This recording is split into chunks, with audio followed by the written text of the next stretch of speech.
hour to get. And we will also be doing questions at the end.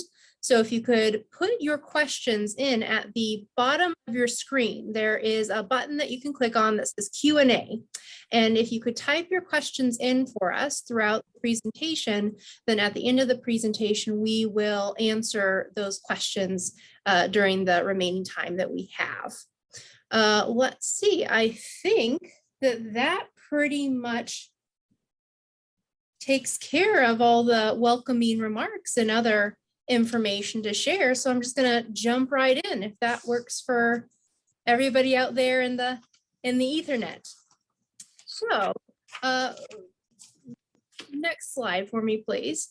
So what we're really going to talk about today, here's a few topics that we're going to cover throughout our presentation here. So first off, we really want to discuss what is probate and when is it necessary, and what are some of the types of probate that are available in Massachusetts, and who's responsible for probate of the estate, and what are that person's duties? What are their fiduciary obligations?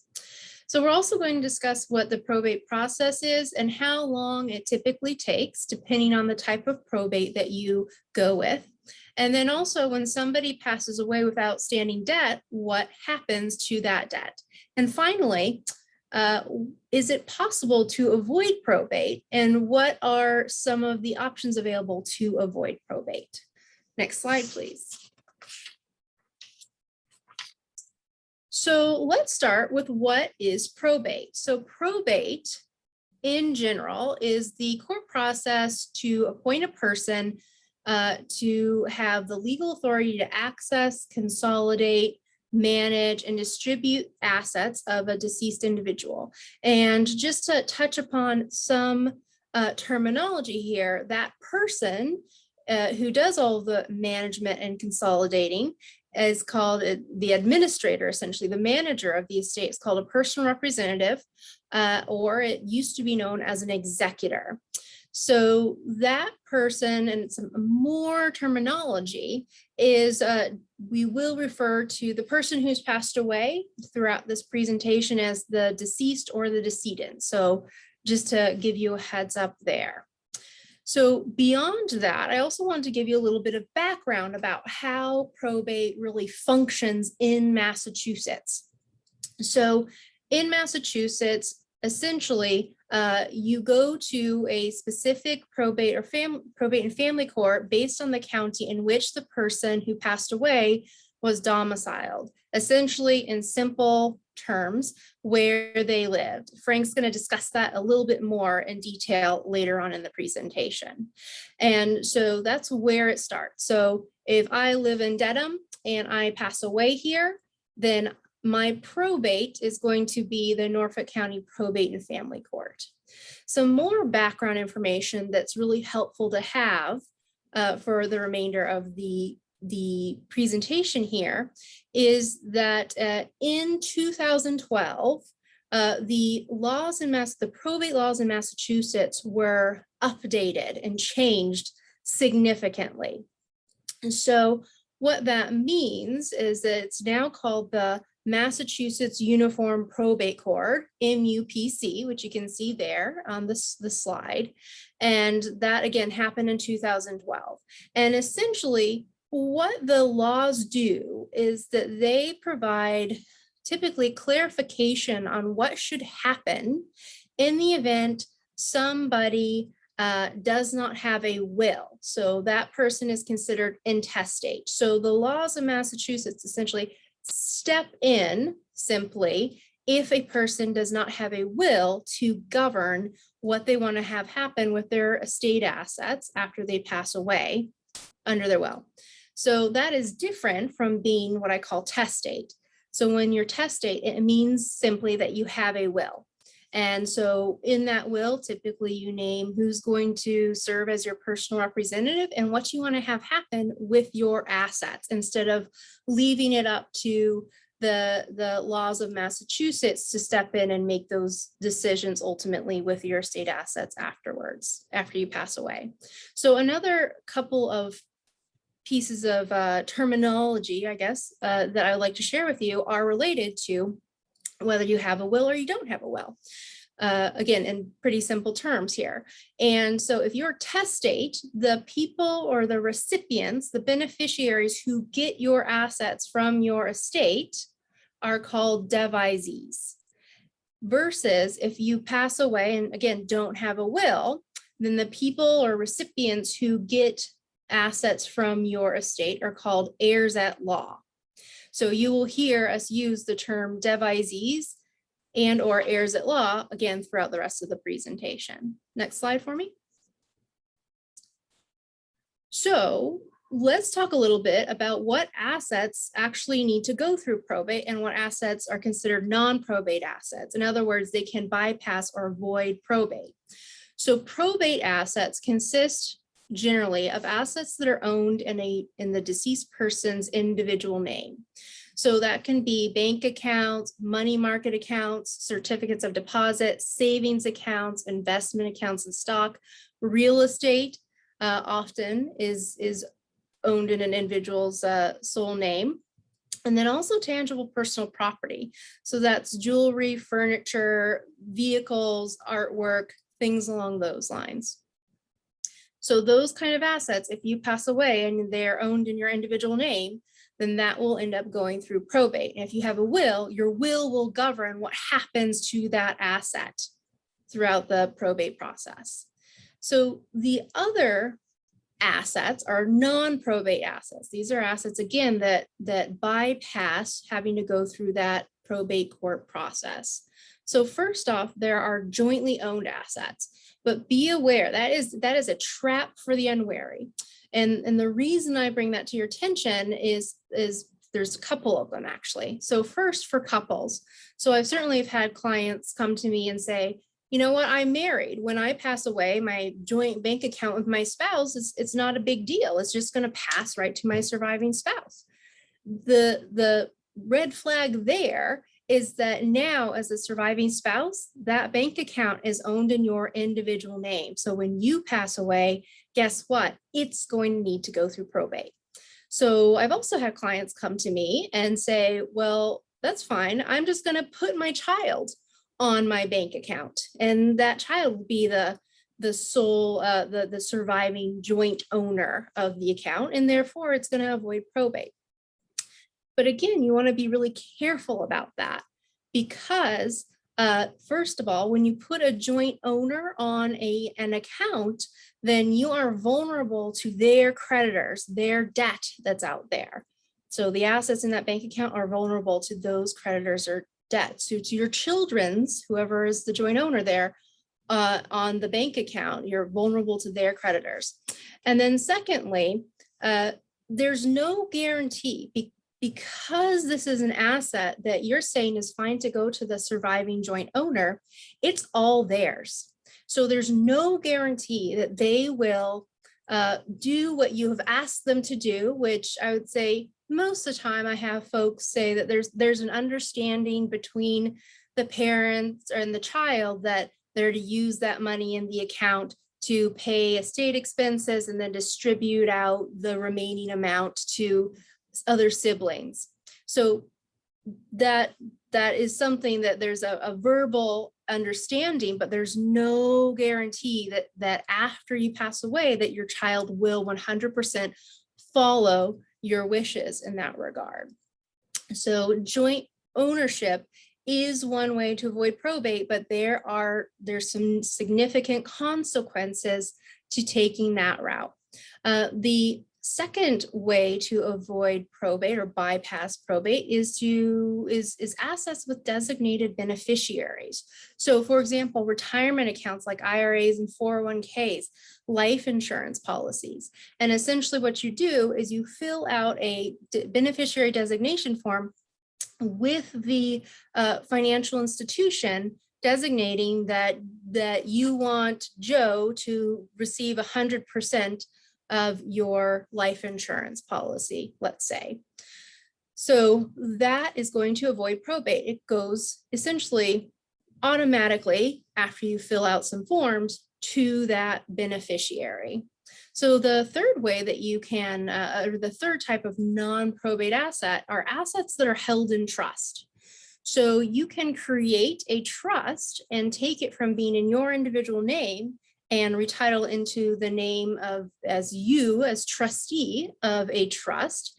And you can still, depending on the type of trust, utilize those funds, but now it's no longer in your individual name. So it avoids having to go through probate. So there are, of course, some exceptions. So a couple to keep in mind. If there is some sort of conflict or fight that arises between the devisees or heirs at law after you pass away with regards to your estate, your assets, then there's the likelihood that it'll have to be litigated. And if that's the case, it will need to go through the probate court. The other exception is that if you do not have beneficiaries designated on some of the common beneficiary designation assets, then the default is typically that that asset will have to go through probate. So for example, that life in that let's go with $30,000 life insurance policy that you forgot to name your child as the primary, your sole child as the primary beneficiary. What that means is that your personal representative is now going to have to open a probate to be able to go and get the sales proceeds or get the proceeds from the life insurance policy to be able to then give to your child. So it complicates things when you do not have a beneficiary named on some of these assets, and it needs to default or go to probate instead. Next slide, please.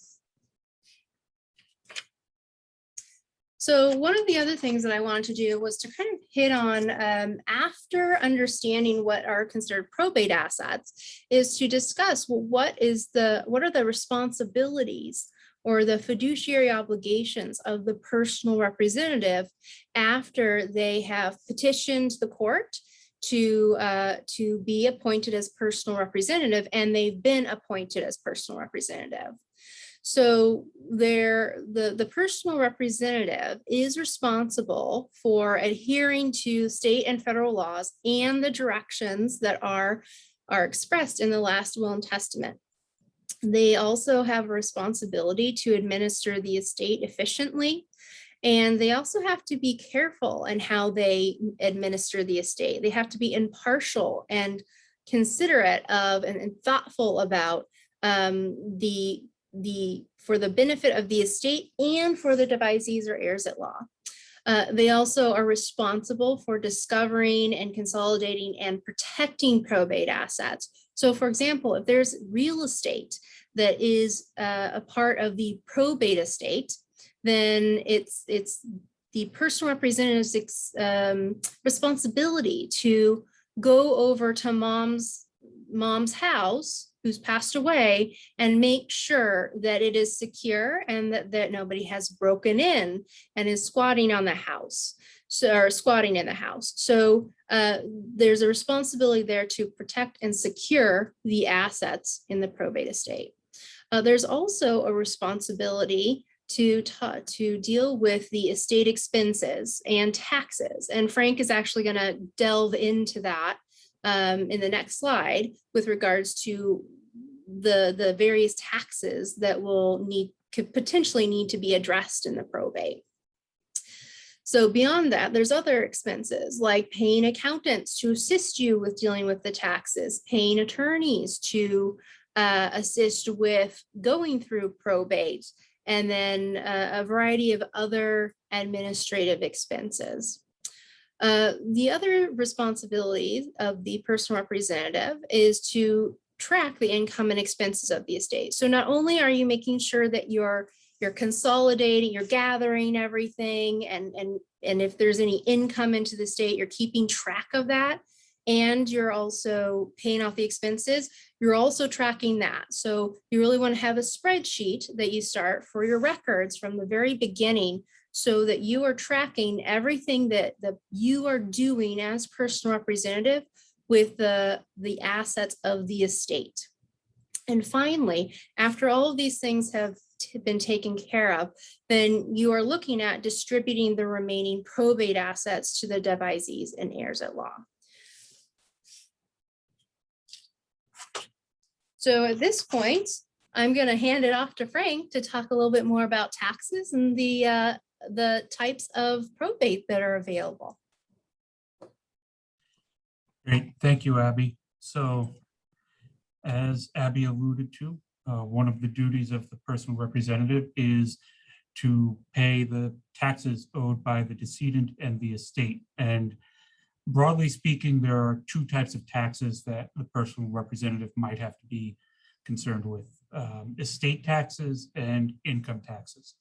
So estate taxes, this is a tax based on the value of all of the assets that the decedent owned as of their date of death.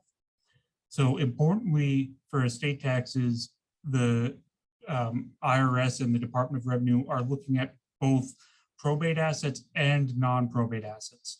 So you can set up assets with designated beneficiaries or put assets in a trust to avoid probate, but that doesn't necessarily mean you're going to avoid estate taxes. So an estate tax return, if one is required to be filed, is due 9 months after the decedent's date of death. This due date can be extended by an additional 6 months. And if no estate taxes are due, that extension is automatic. However, if there are going to ultimately be estate taxes payable, then you have to apply for the extension and you have to pay the estimated estate tax at the 9-month mark to avoid penalties and interest. So in Massachusetts, the estate tax filing threshold is $1 million. That means that the value of all of the assets owned by the decedent on their date of death, if that value was more than $1 million, an estate tax return has to be filed with the Department of Revenue. Now, importantly, for constitutional reasons, the Massachusetts estate tax cannot be imposed on out-of-state real estate and tangible personal property. So the value of, say, the decedent owned a vacation home in New Hampshire or a winter home in Florida, the value of those properties is not included on the Massachusetts estate tax return and does not count towards the $1 million threshold for filing. At the federal level, the estate tax threshold is currently $11.7 million. So the federal threshold is more than 10 times the amount of the Massachusetts threshold, so it's much rarer that a federal estate tax return will be necessary. Additionally, the Massachusetts threshold is fixed at $1 million and doesn't change year to year. The federal threshold is adjusted for inflation every year. Now, it should be noted that there's potential with the pending infrastructure legislation in Congress that the estate tax threshold may be lowered down to between $3.5 and $6.5 million. It's unclear at this point whether that is actually going to happen. And in any event, the federal estate tax threshold in 2026 will, or 2026 will revert back to $5 million adjusted for inflation. But for people who died in 2021, the threshold is $11.7 million. And unlike the Massachusetts estate tax, where out-of-state property isn't counted, the federal estate tax includes property wherever it's held, whether in the United States or in another country. So it is much more comprehensive. The other type of tax that the personal representative needs to be aware of are income taxes. So the first, the decedent will most likely need to file a final personal income tax return. And this covers all the income that they earned between January 1st of the year of their death and their date of death. So if someone were to die today, October 28th, a personal income tax return would have to be filed covering all of the income they earned between January 1st of this year and today. And if the decedent was married at their death, that final return can be filed jointly with the surviving spouse. And this return is due on April 15th of the year after their death, just like a normal personal income tax return would be. And then the other type of income tax that might come up is what are called fiduciary income taxes. And this covers income that's earned after the decedent's death that's owned by the estate or the trust if the decedent had a trust. So for instance, if the decedent had a brokerage account and that account continues to earn interest and dividends after their death, then if those dividends reach a certain threshold, the personal representative will have to file an income tax return. And depending on how long the estate administration process takes, there could be multiple years of fiduciary income tax returns that need to be filed. One important thing to know about fiduciary income tax returns is that the tax rates are compressed compared to individual returns, meaning that you hit the maximum rate of 39 and such percent at a much lower income level than you would if you were filing a personal return. Additionally, the deductions you can take on a fiduciary income tax return are more limited than the deductions available to a personal income tax return. So that's kind of an overview of taxes. The other thing the personal representative needs to be aware of is creditor claims. And by creditors, I mean debts that the decedent incurred before they died. I'm not talking about debts that the estate incurs during administration. So this could be medical bills, credit card bills, that sort of thing. The general rule for creditors is that they have up to 1 year from the decedent's date of death to file their claims with the court and give notice that they are seeking to collect. If they wait longer than a year, they're pretty much out of luck.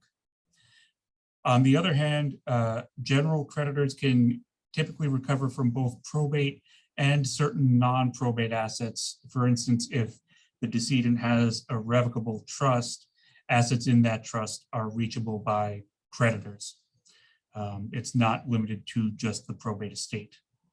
Now, there's an important exception to the general creditor rule, and that is for claims by Mass Health. And Mass Health is the name of the Massachusetts Medicaid program.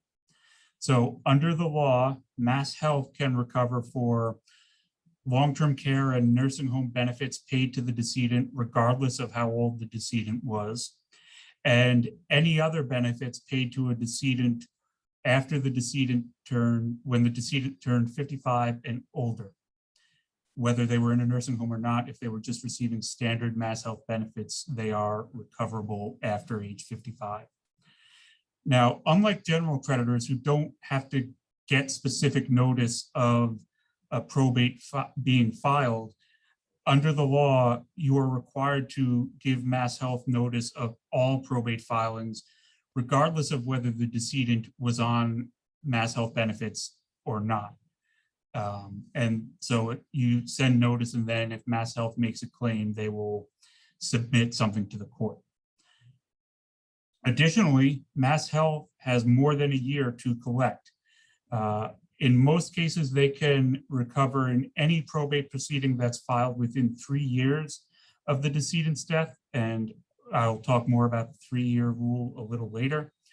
But generally speaking, Mass Health recently updated their policy, so they usually will not recover against a probate estate that's worth $25,000 or less, though they do have the right under the statute to recover against any probate estate. The other important thing about Mass Health is they can only recover probate assets. They can't recover from joint accounts or assets held in trust.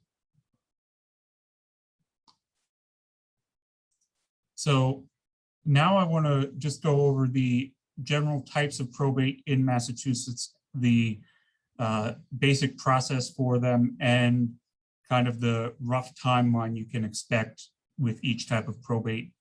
Although importantly, those timelines vary widely based on what court you're in, and they have also been getting longer and longer thanks to COVID and staffing problems. So the four types of probate in Massachusetts are what are called voluntary administration proceedings, informal probate proceedings, formal probate proceedings, and late and limited probate proceedings. So a voluntary administration is typically the quickest and cheapest form of probate available. You are filing a 1 to 2 page statement that lists the decedent's assets and the decedent's devisees and heirs at law. And that once that statement is filed with the court, they just have to review it, and then you get a certified copy back.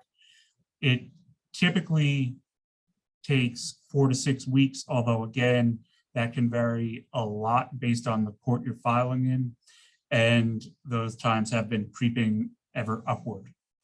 So with a voluntary administration, you become what's known as the voluntary personal representative. This is different from a standard personal representative because you are not actually officially appointed by the court. So you're not an officer of the court. Your authority is limited to the assets that are listed on the statement. So if you file a statement and subsequently discover additional assets that you need to get control of, you would need to amend the statement. And in order to become the voluntary personal representative, you either need to be named in the decedent's will or have an interest in the estate as an heir at law or a devisee. So voluntary administrations are most useful in cases where the heirs at law and the devisees are known and generally cooperative. You're not expecting any fights. And the probate assets themselves are limited and known. And I say limited because among other limitations, the voluntary administration proceedings have an asset limit. So in order to proceed with a voluntary administration, the probate estate cannot contain real estate, and it can contain up to one vehicle regardless of value, and other assets that are worth no more than $25,000 in total.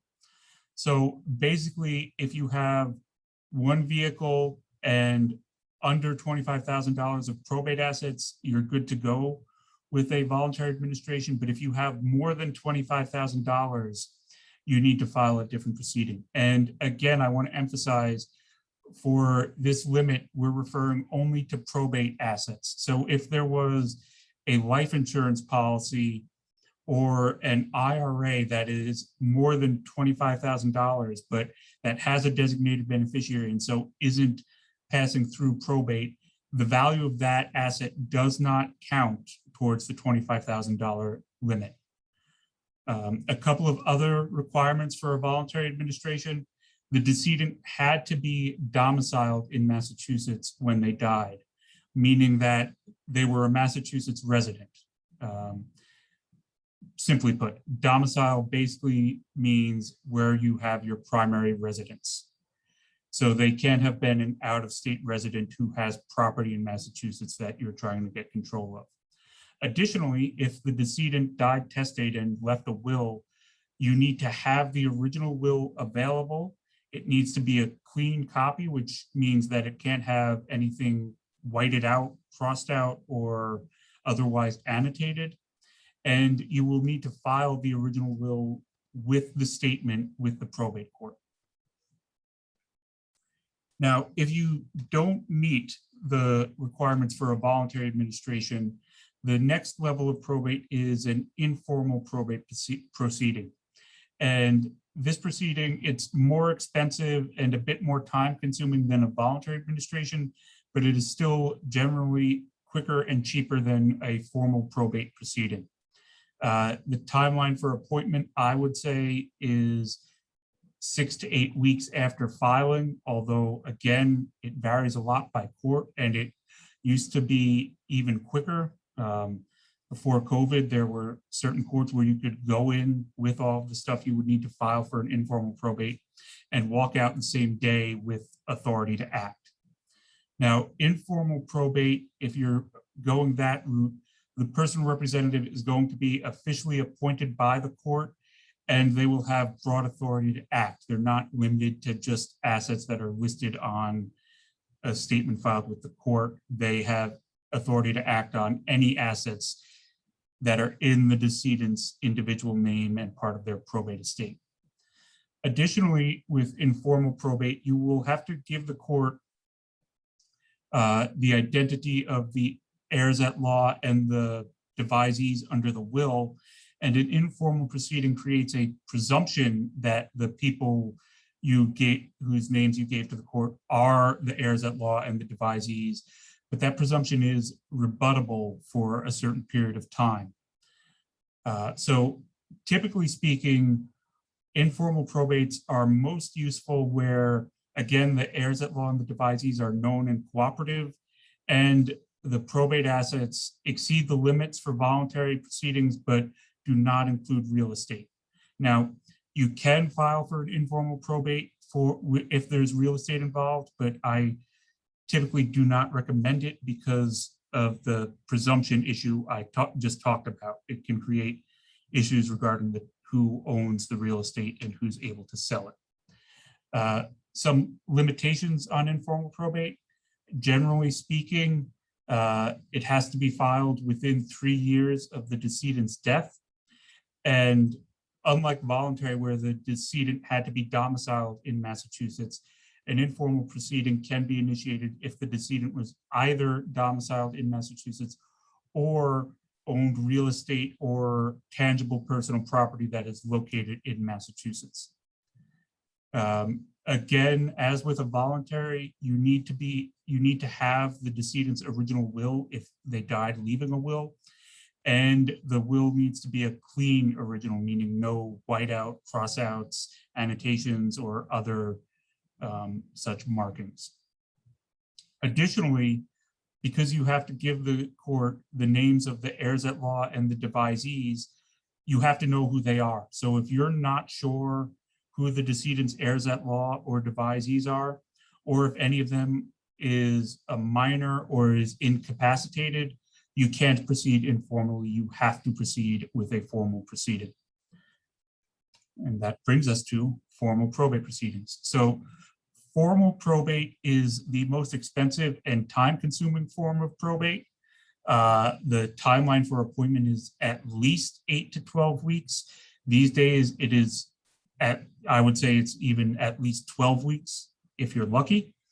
And that's partially because, well, with informal probate and voluntary proceedings, you're basically submitting all of the paperwork to the court at once and certifying when you submit it that you've given notice to the heirs at law and the devisees. With formal probate, you're not doing that. You're submitting the initial petition and the list of heirs and devisees to the court, but then the court reviews that and prepares what's called a citation that you then have to serve on the devisees and the heirs at law. And the citation has a date on it called the return date, and that's the date by which a devisee or an heir at law can indicate to the court that they object to the proceedings. So you have to wait until after the return date has passed before the letters of authority can issue and the personal representative can get authority to act. And like with informal proceedings, under a formal proceedings, the personal representative is officially appointed by the court and is given broad authority to act with respect to the decedent's assets. Unlike informal proceedings, formal probate proceedings officially determine the identity of the heirs at law, the validity of the will, and the identity of the devisees. And this is why the citation process is necessary. because you're not just creating a presumption that these people are the heirs and the devisees. The court is officially saying they are. So formal probate is most useful where one or more of the heirs at law or devisees is unknown, a minor, or otherwise incapacitated, or the probate assets include real estate. And again, you can file informally if the estate owns real estate, but if you file formally, you get the official determination of heirs at law and devisees. So it is a much safer bet from a title perspective when dealing with real estate. So a formal probate proceeding is available in all instances where informal proceedings are available, as well as if you don't have the decedent's original will, you can file a copy and submit additional evidence asking the court to approve that copy as the decedent's official will and as the valid will. Or if you have the original will, but it has annotations or things are crossed out or anything like that, you can again file that with the court and request that the court make a determination as to the validity of those extra markings. Additionally, you can file a formal probate if any of the heirs at law or devisees are unknown, a minor, or incapacitated. Now, the last type of probate is what's known as a late and limited formal probate. And the timeline and cost of a late and limited is very similar to a formal probate because it's kind of a subset of the formal probate. It follows more or less the same procedure. You can get a personal representative officially appointed in a late and limited proceeding. However, their authority is limited. They can only pay expenses related to the administration of the estate and confirm that the assets listed in the petition are now vested in and owned by the heirs at law or the devisees. And if there's a bank account or something like that, the personal representative can go to the bank and say, you need to transfer these assets to the devisees. But the personal representative in a late and limited proceeding is not allowed to, for instance, sell real estate. All they can do is confirm that the real estate is now owned by the heirs at law or the devisees, and then it is up to those people to sell the real estate. Like a normal formal probate proceeding, a late and limited probate does officially determine the identity of the heirs at law, the validity of the will, and the identity of the devisees. So the late and limited formal proceeding is only available where the decedent died more than 3 years ago, but also died after March 31st, 2012, on or after March 31st, 2012. And this is because under the MUPC that Abby discussed earlier, they established that you only have 3 years to begin most probate proceedings, and the late and limited probate is an exception to that. However, if a person died before March 31st, 2012, which is the date the MUPC became effective, then they're still subject to the old probate law, which said that you have up to 50 years to file a probate proceeding. So if you're dealing with a decedent who died before March 31st, 2012, you can still file either an informal or a formal probate proceeding, just a regular one, not a late and limited. The other thing to know is that, well, informal and formal proceedings have to be commenced within 3 years of the date of death. A voluntary proceeding does not. So if the decedent's estate, probate estate, meets all of the requirements for a voluntary administration, you can file that even if it's been more than 3 years since their death. And so that's kind of a broad overview of the major types of probate and the requirements for each of them. And now I'm going to shift things back to Abby to talk about the winding down process. Great, thank you very much, Frank. So just to recap a bit, and to also, again, do a general overview of the winding down of the probate. So first, you're going to select the appropriate probate and file the documents with the court. And then you get appointed as personal representative. And then the personal representative is essentially responsible for finding all of the probate assets and consolidating those. And then at that point, it's their responsibility to actually do what's called an inventory. And an inventory is a list of all the assets that the personal representative has discovered that the decedent owned at the date of their death, and they're valued as of the date of death.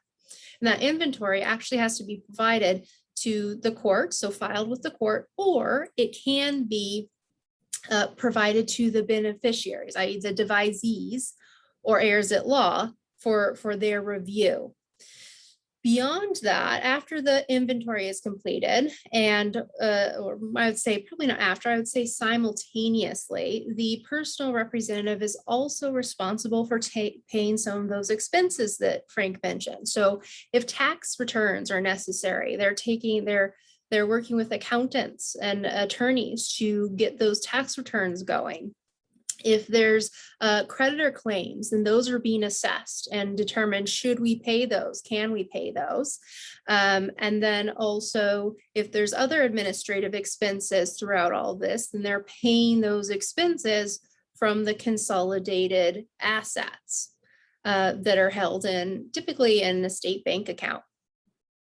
So at that point, it's the personal representative's responsibility to do what's called an accounting. Now, there's a few different options with what type of accounting to do, which we're not going to talk about in this presentation tonight.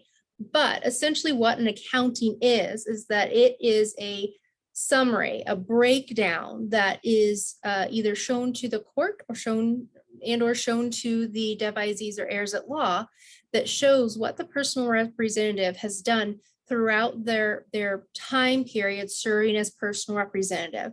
And that's where that concept of tracking what you do with the income and expenses or expenditures of the estate comes into play. So it's really helpful to start at the very beginning, tracking your records about what things come into the estate and what expenses you pay, so you're not having to go back and recreate all of that information when you're nearing the end of settling the estate. So this is when it's really helpful to have those records to then be able to create the accounting, which you're then going to share with the devisees and heirs at law. The accounting also includes the estimated distributions, or the distributions that are going to be made to the devisees and heirs at law, based on what's remaining in the estate after you've taken care of the various expenses. So and then that's actually really one of the final steps, is making the distributions out to the devisees or heirs at law. And that can be done in a few different ways. It depends on what assets are actually in the probate estate.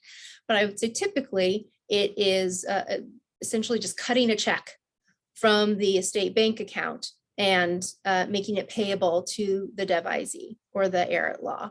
Sometimes if there's stock involved, sometimes the shares of that stock can be transferred, but that can be a little bit more unusual and involved. So to keep it simple, you're cutting a check to whoever, to the heirs at law and devisees. And that's really typically one of the last steps that you are doing, unless there's a need for a partial distribution at some point within this process earlier. And again, that's always very situationally based on what's going on with the estate, what kind of assets are out there, what kind of anticipated expenses are out there. Let's see. So beyond that, with regards to I think that's all I wanted to discuss with regards to winding down the probate. So let's move on to the next slide. So we really covered the kind of the nuts and bolts there in general of probate. So you might be thinking to yourself, that's a lot. That's a lot of time. That's going to have a number of expenses. Is there a way for me to avoid probate? And yes, there is. So just to kind of focus back on why you want to avoid probate, and I think this actually addresses one of the questions we've received. And essentially, right now, the courts are experiencing, like Frank said, significant backlog. And I would say that you're looking probably at several weeks, quite frankly, past what some of our estimates were.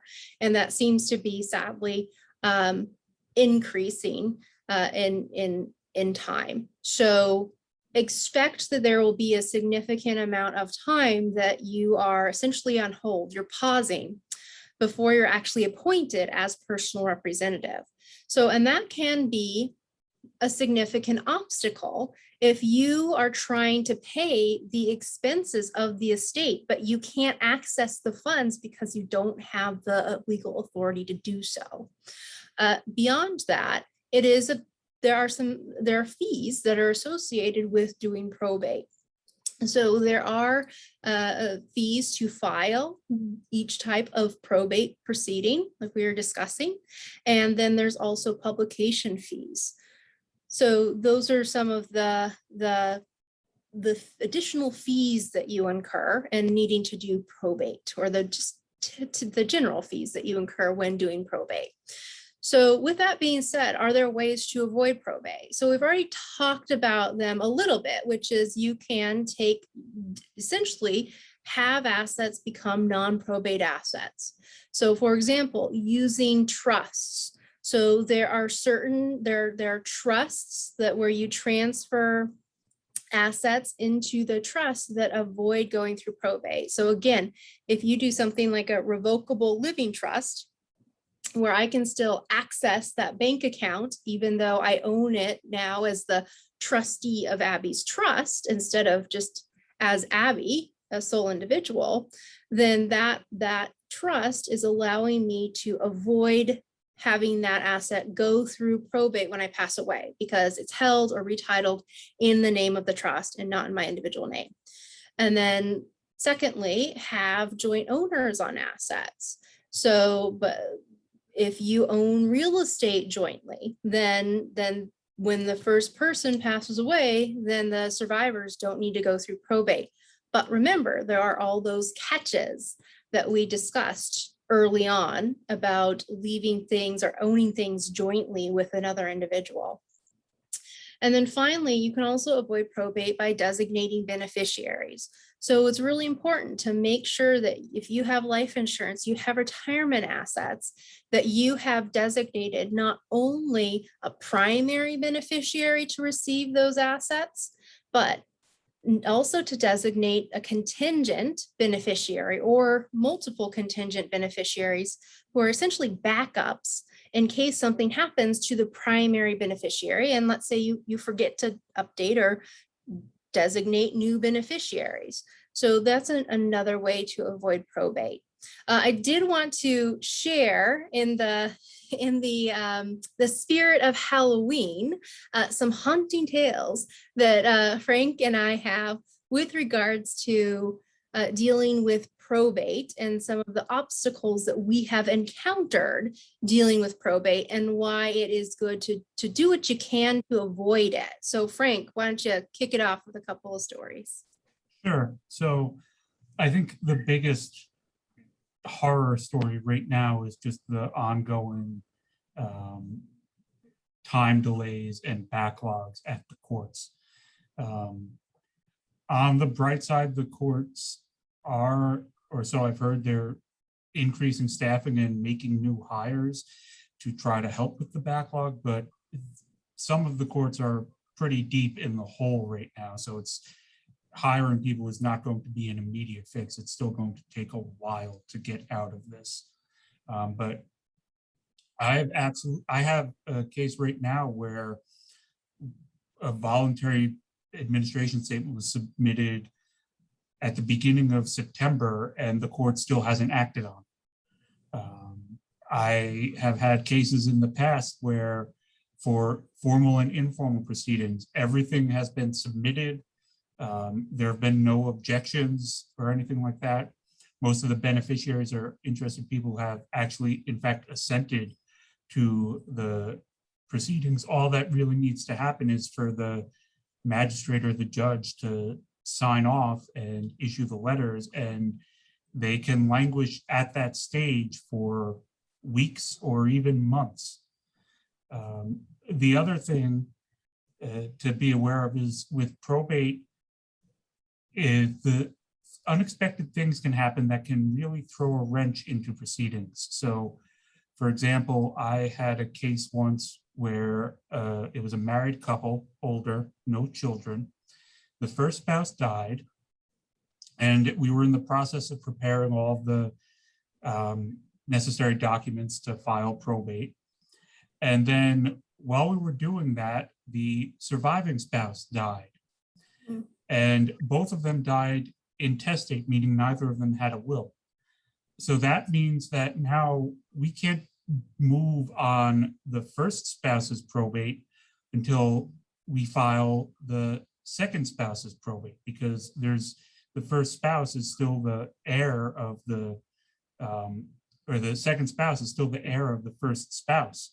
So, but there's no one representing them now because they're dead and they don't have probate proceedings open and a personal representative appointed. And as I said, it was an older married couple with no kids.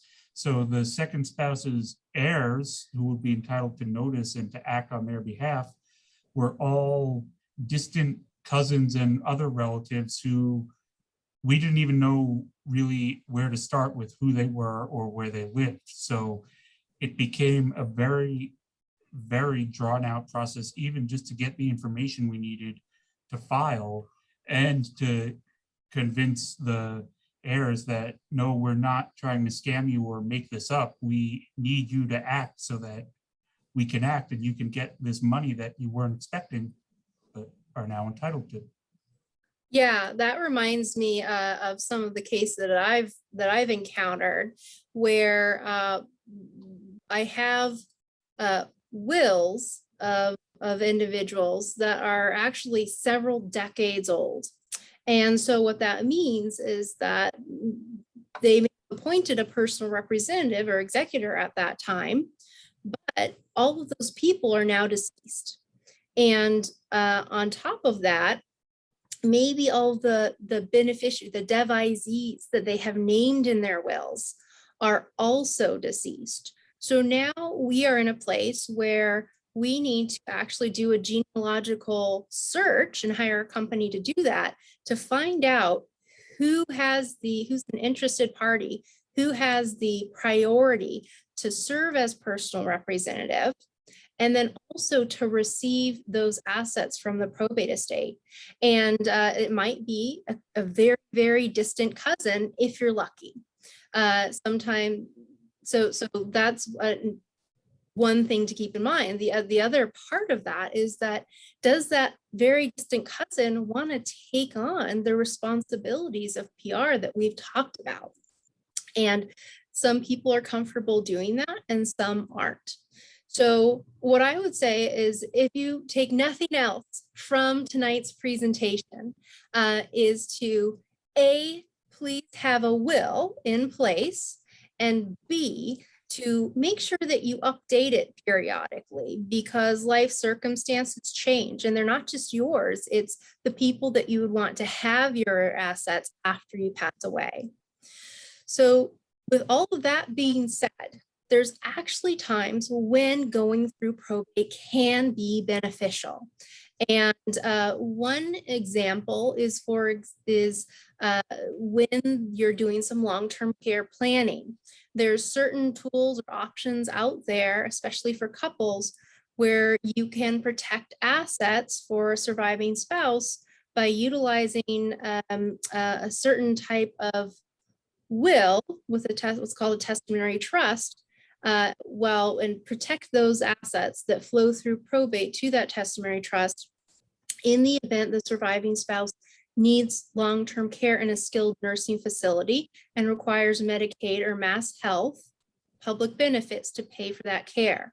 So that is something that you would want to look at with your attorney, and you would want to look at what options are available, what your goals are, what are the pros and cons of those options, and ultimately make that decision in the consultation of an attorney. And it might be that probate actually is a good option depending on your special and specific circumstances. So I think that's it. Next slide, please. So that brings us to the unveiling of our new probate page, which I'm excited to share with you guys. So Frank's gonna click over to our web page, and then we'll tackle a couple of questions here in the short period of time that we have available. So essentially on the probate web page, you'll find some of what we've discussed today. There is a tax chart, which goes over some of the tax returns that Frank has highlighted today. There's also a great chart that talks about many of the responsibilities and the different stages of the probate here. So it kind of walks you through exactly what the personal representative will need to do. And then there's also a great page that talks about the facts and other things like that. So please check that out. We'd love to get some feedback, share it with family members and friends. And I think that that is it. So now we're just gonna touch upon some of the questions we had here in the remaining couple of minutes, and then we'll conclude. So I have a question here that says, can you address the current status of the backlog at the Norfolk County Probate Court? Has there been any improvement on processing? So as we mentioned, specifically with Norfolk, I'd say every place is backlogged, unfortunately. So it is really, it's taking weeks, months to get things through. And it takes persistence with simply following up to see where things stand with regards to the status of the probate documents being processed. As Frank mentioned, there is an effort that there is some effort being put in to bring on more staff to address that backlog. So, but it's going to take some time to make that happen. And so that's kind of where things stand, I would say, across the board. And certainly Norfolk falls into that category as well. Anything you wanted to mention about that, Frank, or was that all right? No, I don't think it's gotten really noticeably better at any of the courts lately. I'm hopeful, and maybe I'm just a naive optimist, but I'm hopeful that the new staff that they're doing their best to add to the various courthouses will help. But that is really, I feel like, going to be a slow, long-term type of help. It's not going to be like they hire a couple of new people and then a month from now things are great again. Yeah, I really want to be clear here. This is not in any way bashing the probate courts. Oh, absolutely not. Truly doing the best that they can with what they are dealing with, and I have significant respect and appreciation for the people who work at the probate court. So, and I regularly encounter very helpful folks there. So I recognize and respect that the effort they're putting in. And I with that being said, we're seeing these issues with the timing. So again, we know that they're working on it, and that counts for a lot. Yeah, this is kind of the culmination of a series of events and circumstances that are beyond the probate court's Yeah, control. yeah. So, okay, looks like we've got another question. Did you want to tackle that one? Sure. So I have a question here asking if property held in trust is exempt from the estate tax filing threshold in Massachusetts. And the answer in typical lawyer fashion is it depends. For a standard revocable trust, which is a trust that you control, you created, you funded, you're the trustee, you have the ability to take assets in and out as you'd like, and the ability to even terminate the trust if you'd like. Those assets are not exempt from the filing requirement.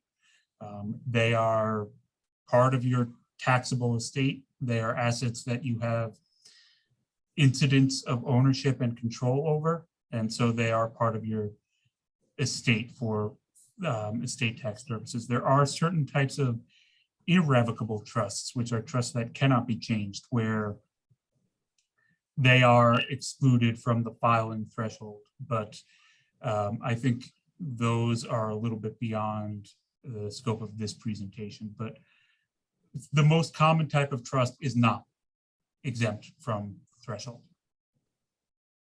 Do you have anything to add on that, Abby? No, not at all. Thank you. So there's a quick question here that's just asking, will we be mailing out copies of the presentation? And yes, we can certainly do that.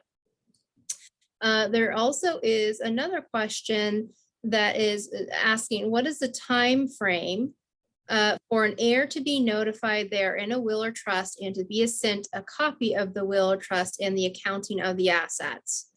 So I'm going to give the same answer that Frank just gave. It depends. It really is very dependent on a variety of factors. So for example, if it is a informal probate, then the heir at law is notified. Sometimes if we know everybody's going to get along, they can actually assent and they get notice of the probate happening. If it's a formal probate and there's not an assent involved, then they get notice after when the citation is sent to them. And then they have what Frank was talking about, a certain period of time by which they can object to the proceedings if they so choose. With regards to a trust, so under what's called the MUTC, the Massachusetts Uniform Trust Code, there is a responsibility of the trustee to notify what are actually called the beneficiaries that they've been appointed as trustee within 30 days of the appointment or the date of death of the trustee. So that's typically when a copy of the documents may be sent. The accounting of the assets, typically that is something that is very dependent upon the assets that are a part of the trust or probate administration. I would say, and this is really my rule of thumb, and is you're looking at the very least a year to a year and a half to take care of administering a probate or a trust. And that's if you have a lot of things in place, streamlined, things are, people are cooperative and everything.